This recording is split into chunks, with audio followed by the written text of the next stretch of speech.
So I kind of test it on myself, and then if it works, I do it for my clients.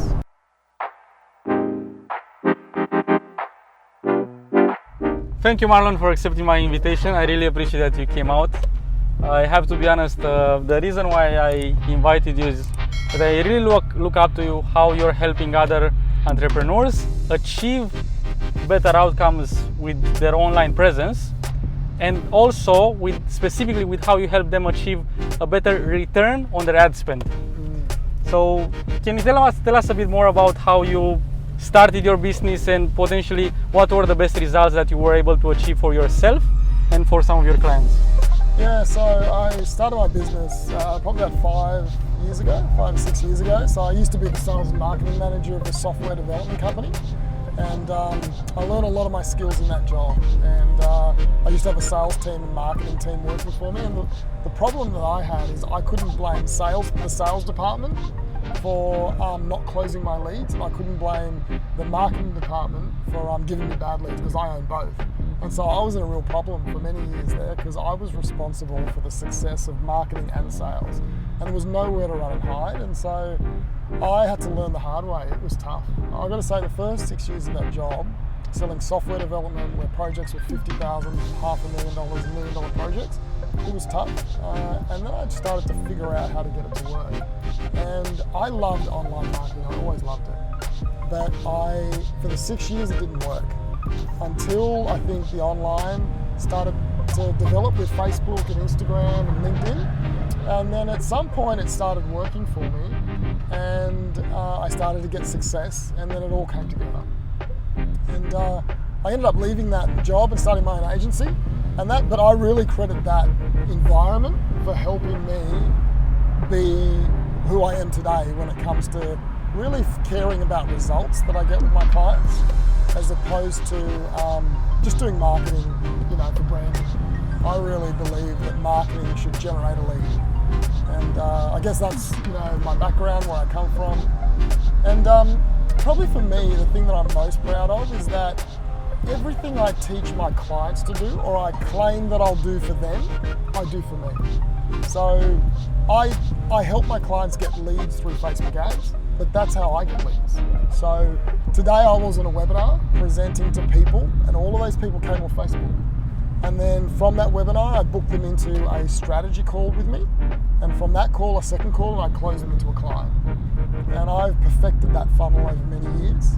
And I don't know a lot of agencies, Dan, who actually do what they do for their clients.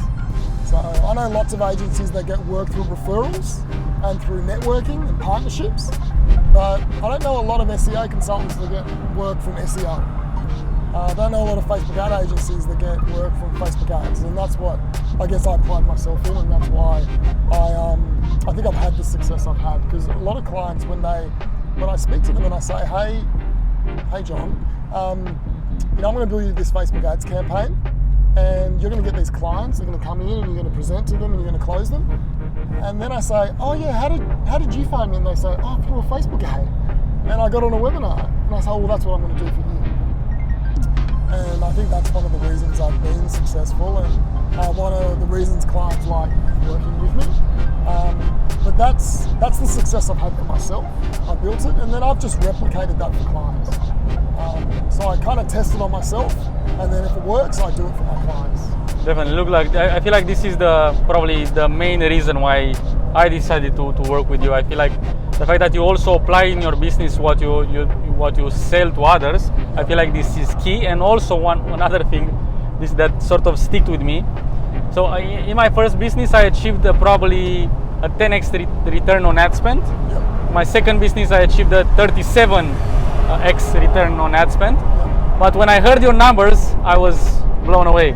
So can you share us a bit of the numbers behind your funnel, like how much you spend each week, and what's your bottom line fundamentally at the end of the week, and how many leads? Yeah. I get lots of different clients. It depends on the industry you work in. Depends on the return on investment that you get. But for example, with my business, I'll run Facebook ads, and I will get maybe 178 leads for the week. And in that week, I'll get people book appointments into my calendar, and then within a 2-week cycle, I'll close 2 of those leads into clients. And so one of those, this is selling like a website, and one of those websites will cost $10,000, so $20,000, and I might spend $200 or $250 on Facebook ads. And so a $250 investment gets a $20,000 return just for that part of my business. And that will vary depending on industry. Some industries we get a lot more because there's more leverage. For example, in my coaching business, there's less work that I have to actually physically do. And so the return on the investment that I make, because there's not a lot of expenses, is absolutely huge. But then I get other clients where it's tough. They're working with they might spend $1 and they only get $3 back, but it's high turnover. And so it really depends on the industry. But the key is that what happens between getting the lead and closing the lead is where the money's made. And I think a lot of marketers, all they care about is getting traffic or getting leads, but they're not that concerned about, does the client actually make money out of that? And I think that's what marketers should be focused on. But the problem is marketers aren't salespeople. And so that's why most marketers don't care about this. Yeah, fundamentally that's where their job stops, and they don't care that much if the client actually made money out of those leads. So, but I feel like that's also the value that people like yourself can bring, because they can take it the whole way, sort of help you engineer the email marketing campaigns that are done after, the sequences, everything. So make sure that you get the best return. You don't just get the leads. Yeah. So something that I don't quite understand. I've done quite a bit of marketing myself, but I'm not sure what works in your opinion best for selling products and what works best for selling services. Is it LinkedIn? Is it Google? Is it Facebook? What's your approach on this? Yeah, I think it depends on the industry. So I think e-commerce, Facebook is very, very powerful for e-commerce. E-commerce and Facebook, e-commerce is probably Facebook's number one sector. They're making more money with e-commerce than anything else because it's an impulse buy. So basically someone sees an ad and literally within a minute they could have purchased that product. If the product is anywhere from $30 to $200, it's an impulse buy, and Facebook is working really well. Facebook is also working well for service-based businesses. So the thing with service-based businesses, though, it's not an impulse buy. It's more like Facebook allows you to put a thought in someone's mind. And so someone can be scrolling away, looking at their friends' pictures and cat videos, and all of a sudden you put this idea of a possibility to solve a problem that they potentially have. So they see the ad and now you've got their interest, so they click and they may download something, they may watch a video, and when they do that, you can then retarget them. And then depending on how much you retarget them, you can take them on a journey of going from not knowing they had a problem to realizing there's a problem, to realizing, hey, I want this problem fixed, and then to choosing you to fix the problem. And that is the power of Facebook. You can actually take someone on a journey, where Google Ads is a bit different. Google Ads is, basically someone has a problem, they go to Google, they do a search, and they want that fixed straight away. And that's very powerful. That's what's made Google a $1 billion company. But the only people Google helps are people who have a problem and are looking for a solution. Facebook, the market is much bigger because you can put the thought in someone's head to solve a problem they weren't thinking about. And so is one better than the other? No. But one is definitely easier than the other, and I think Google's easier. But Facebook has a lot more potential to grow your business much faster. What were the first days of you being an entrepreneur and doing this for yourself and for others? What were the sort of the step-by-step process that worked for you in the beginning? For me, well, in the beginning, not a lot worked. And my success is based on a lot of failure. But what I didn't do is give up. And I don't think there's many great marketers and salespeople who haven't had a lot of failure. And I think what defines a great marketer to someone who isn't as effective or someone that gives up is just the fact that you just keep trying to figure out why it didn't work. And at the beginning, I tried lots of things, and it didn't work. But I just persisted until I figured it out. And what's great about online marketing today is that it's all a numbers game. So if you know your numbers, if you know Facebook and Google give you back the numbers, if you know how to interpret those numbers, you can fix almost anything. Now, I had a client the other day, we were running a campaign for him and it just wasn't working. I knew he should be getting better results, but he wasn't. And so we did a quick fix and nothing changed. And then basically we took it offline and we looked at the numbers, we said this is where the problem is, we fixed that part of the puzzle and we relaunched it. And you wouldn't believe, the leads just floated. You know, it went from pretty much 0 to 60 leads in a few days that came in for the service-based business. And when that happened to me, so that was in a group coaching program I was in, and everyone's watching me look at this campaign and it's not working. And I'm trying to figure it out. But do you know, not once did I ever get, I guess, frustrated or even think, oh, everyone's watching, this is an absolute failure. Because I'm a marketer and I'm well seasoned, I knew we could fix it. I just had to figure out how to fix it. And when most people would have looked at that situation and said, all right, this doesn't work, let's run for the hills, I just went, well, how do we fix it? And we took 2 goes and it just started flowing. And that comes from experience. That is years and years of looking at problems in marketing and saying we can fix it if we just get the right numbers and we know what to adjust. So what you're talking about, I think I heard a lot of other people talking about the A/B testing sort of techniques. What are you doing differently in A/B testing, or how can you make A/B testing work to help you drive better outcomes? Yeah, so look, testing is very, very important, and A/B testing, and there's a whole bunch of testing. One of the testing approaches that I use is called rapid fire testing. And rapid fire testing is basically you run a whole bunch of tests over a series of campaigns that actually leads you to the result that Facebook and the audience chooses. And so when you run, for example, a Facebook ads campaign. So I heard a lot of people talking about A/B testing and how you can test ads and improve the outcomes, but I never quite understood it. What's your process around A/B testing the ads that you put out there, so you only let the best ones go ahead? Yeah, so there's many ways of testing. One of the approaches I use is rapid fire testing, and there's kind of 3 stages. The first one is we test the audience first. We want to see which audience responds the best. And then when we get an audience that responds on Facebook, so Facebook, you can have many different audiences. You can have lookalike audiences and audiences based on website views and video views and a whole bunch of audiences. So we want to say which audience responds the best to this kind of offer. And when we've got one, we take that audience, we single it out, and then we run like 6 or 7 different offers to that audience. And because, people buy a product or service for different reasons. Sometimes they'll buy it because, they have a pain. Sometimes they'll buy it because they want to accomplish a goal, but it's the same product. And so we then get 6 or 7 different reasons to buy a product or pain points, and we show it to that one audience. And then we find the winning problem, the winning perspective that someone has when they're buying that product. And when we've identified a winning audience with a winning pain point, what we then do is we find the creative that audience relates to with that pain point. And so then we'll split test the images, we'll split test the headlines, split test the copy.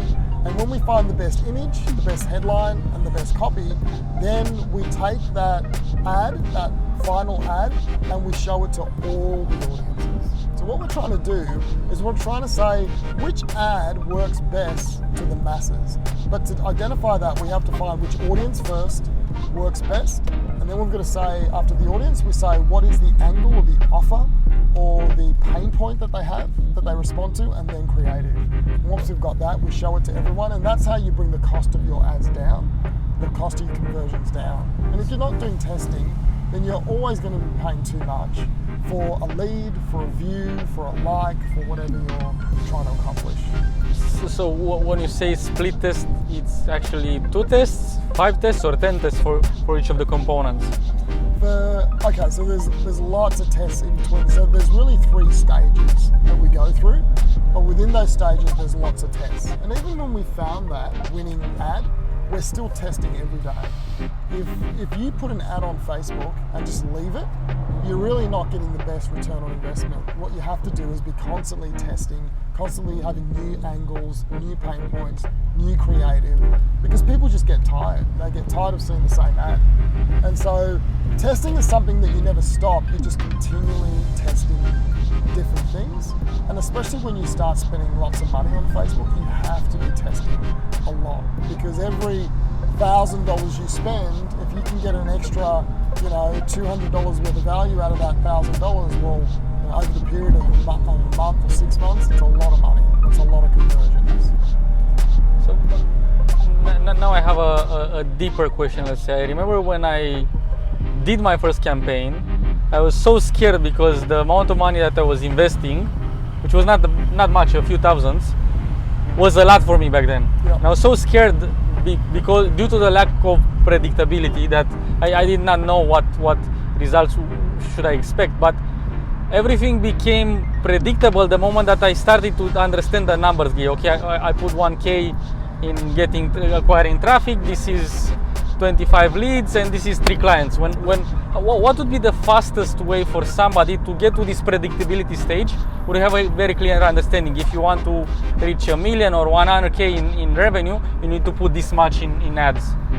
Yeah, the fastest way to do it is to implement a strategy that's actually going to work, and that's when most people fall down. It doesn't matter how good your ad is, it doesn't matter how much money you spend, it doesn't matter how you set your campaign up. None of that matters. It's all irrelevant. What matters is the strategy from the very beginning, and that is, do you have the right message to the right person at the right time? You've got to have 3 things, and if you get that wrong, then nothing else matters. The second thing you've got to do is you actually have to have a sales system. So what you just described then is a sales funnel. It's not a marketing funnel, it's a sales funnel. It goes from how do you get the lead from Facebook, how do you nurture that lead, and how do you close the lead into a sale. And that is something that most people have never thought of, let alone have working in their business. So there's no way someone is going to build a predictable sales engine off online advertising unless they have a predictable sales process where they know that if they get 10 sales calls, that they will close 80% of those calls. If you don't have that, then you're never going to be able to figure out how to work out how many leads you're going to get. That's the easiest part, knowing your sales conversion. So once you've got your sales conversion, you work backwards. So I always say, you start with the end in mind. You say, I want a sale. Okay, so what's the step before the sale? I need to get someone in a meeting where I close them, where I actually get them to sign the contract. Well, what do I have to do before that? Well, I have to actually get them into a first meeting to qualify them. Okay, well, what's before that? Well, I have to get them to make a decision that they want to meet with me. Okay, and then what's before that? Well, I've got to educate them, I've got to warm them up. Okay, so if they're warm and they're ready to book, what's the step before that? Well, that's really where they're kind of warm. They're not ready to book, but why would they book? Well, I have to show them content, I have to send them emails, send them SMSs. What's the step before that? Well, that's where I capture their email address off Facebook and their phone number. Okay, and the step before that, that's when they hit the landing page to download the ebook, and the step before that is the Facebook ad. You see, I worked all the way from the end, all the way back to the Facebook ad, and unless you have a rock solid plan for every single step of that process, which you had, Dan, eventually you created that, you'll never make online marketing work for you. And so when you say to me, how can someone get to that process as quickly as possible? Step 1, make a sales process from getting the lead all the way through to making the sale. And you should know every step, and you should know how to get someone moving to every step along that way. If you can't do that, doesn't matter how much money you put into Facebook. What you will do is generate leads and then nothing else. And so the quickest way is make that sales process. Once you know how you're going to move people along the sales process, the last thing you do is run the ad. And when you run the ad, everything should just filter through. So I know practically no one's going to do that. That's an ideal world. But you need to be thinking that, then you can start your ads and then you plug all the holes as you go. But if most people aren't even aware of what I just said, and if you're not aware of it, then you can run your ads, but you'll never get the sales. Does that make sense? It makes me, yeah, that definitely makes a lot of sense. I feel like I've complicated it, but the reality is this is why people don't make sales with online marketing, because it's a pipe dream for them. It's actually not a systematic process they take people through. Definitely. I'm definitely on the same page with you here. Now I have more of a personal question. Do you think online marketing, or how can online marketing work for real estate businesses? What I want to touch here is most developers, when they finish a building or they want to get started with the building, they go to a real estate agent or somebody with expertise in selling of the plan, and they pay that person usually between 1.5 to 7%. Yep. Just wondering, would there be a way to bypass the agents, where a developer runs his own campaigns to sell, to sell the units that he's building or the houses? Have you ever run a successful campaign where somebody in real estate bypassed the agent? No, I haven't done it exactly for someone trying to bypass the agent, but it's the same campaign that you'd run for really any business or any real estate agent. So real estate agents run Facebook ad campaigns all the time. So the fact that you're not a real estate agent makes no difference. The consumer doesn't actually understand that you're not an agent. They just see that you have a property and you want to sell the property. So I think it's very possible. I think if you're selling property, and how much would you have to give a real estate agent to sell a property? I'll just give you an example. There is a development that we have now, 4 units. We budgeted $80,000. I'm just thinking that I might be able to get to the same outcome of selling them, but maybe with 20 or 30K if I do it sort of in-house. Definitely, $80,000 just to get. So they're going to charge you $80,000 to get the lead and then close the lead. Yeah. But you could close the lead. Yeah. Do you think you could close the lead? Definitely. Yeah. So if you believe that you could sell someone if they came in to buy the property, then what you're really paying is probably $60,000 for someone to just get a lead. And $60,000 is a lot of money, to get a lead. For example, I'm running some ads for a client of mine who is, he sells property. So he basically is doing this. So basically he has relationships with developers and he will get a lead and then he'll help them select a property from the developer. He'll get his commission. He'll take them to someone that sells home loans, and he'll make a commission on that. And he organises the whole thing. He's running Facebook ads. So fundamentally, he's like a one-stop shop, but he's making a lot of money without too much risk. Exactly. And people come to him because they're like, well, you just helped me figure out all this stuff. You helped me find the best property for me, and they trust him. And do you know how much he's spending a day to get leads? No. He's spending $10 a day on Facebook to get investors to download a lead magnet. He then calls them and he books appointments with them. Now, for $10 a day, he's probably getting maybe 3 leads a day. His offer's really good though. It's a very good offer. Maybe 3 leads a day. Out of every, 6 leads, he books an appointment. But he's spending hardly any money on it. And I keep saying to him, spend more money, make hay while the sun shines. But he says, Marlon, I'm just too busy, I'm a one-man band. I'm like, a one-man band. So hire somebody else. Exactly. I can refer him to some virtual assistants if he needs. Yeah, but what I'm saying is that that's a very good outcome. I've been working with him for a while. He's not spending a lot of money, right? But imagine if you had 60K and you could run something very similar. If he can get leads for investors wanting to invest for $10 a day, and you have a property like a series of properties you want to sell, like you wouldn't need to spend 60K on that or 80K. You can spend a fraction of that cost. But what you've got to do is have that funnel I just spoke about before. Start with the end in mind and then work back. Why would someone book an appointment with you? Why would they download the ebook? Why would they click on the ad? And you've got to have an answer for everyone on how to push them through that funnel. Oh yeah, this is truly valuable. I feel like a lot of developers would benefit from investigating a bit further what if there's any other option besides going directly to agents and giving them their 2 or 2.5 or 1.5% commission, and try to do this sort of in-house with 1 or 2 salespeople that would drive the results potentially for a fraction of the cost. Yeah, definitely. I guess you've got to decide. It probably comes with quantity as well. So if there's gonna come a point where if you're just selling 1 or 2 properties, is it worth learning everything you need to learn to make it happen? Or if you're going to sell 10, well, now it is worth it. Yeah. You know, it's what's great about this is it's a skill you learn once. You learn the skill once, and then you can reuse that skill over and over again for any investment, any properties you're going to sell. Yeah. This is definitely worth investigating. Marlon, I really appreciate your time. I feel like I learned again a lot from you today.